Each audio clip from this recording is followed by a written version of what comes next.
That was a grade 12. So we are moving on to one of the last sections in modeling, and that is the predator-prey model of population growth. Alternatively, it's called the Lotka-Volterra population model. It's just named after the two guys that built this model. So basically what we're going to look at now is the interaction between prey and predators. Okay, just like in a game farm, you've got lions feeding off zebra, but the zebra are feeding off the land. Okay, so you have that relationship in terms of that. So if we just have a look at the prey model, first of all, something that you guys have seen already is the Malthusian model. Okay, now we use R for the prey as, think of it as like rabbits. Okay, so rabbits are the prey, and then what we're going to use is the other one is foxes for the predators. Okay, so this stuff you've seen already. You've seen Rn plus 1 is equal to 1 plus ARN. And what I've done here is I've just multiplied the Rn to get this. Okay, and you know that Rn is the population size, N is the time period, and A is the birth rate. And that is our Malthusian model. Then, moving on to the logistic model, we introduced something called the carrying capacity. Okay, so whatever it is, in this case, it's rabbits. The carrying capacity would be dependent on the resources. Okay, how much food is in their environment. Okay, so this whole little Rn into 1 minus Rn over K is the reproductive growth of the rabbit population. A is the intrinsic reproductive rate, and K is the carrying capacity. It's the limit on the food. Okay, so both of these you've seen before. Now what we're going to do is now we're going to introduce the interaction with the predators. Okay, and that's where we get this formula from. Okay, and this is part of your predator-prey model. Now with the predator-prey model, you're going to get two models, one for the predator and one for the prey. So this is just the prey one.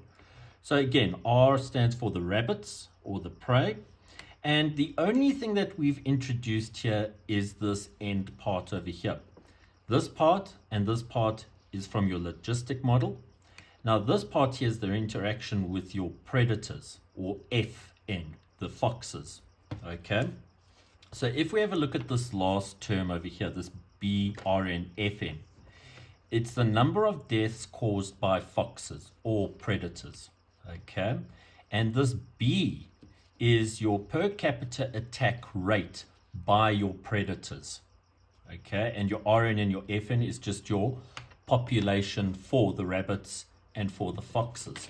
So that is your model for your prey. And if we move on to the predators now, so very similar to your Malthusian model, we have something like this. And if I just multiply the FN in, I get this. Okay, this is assuming that there's no prey.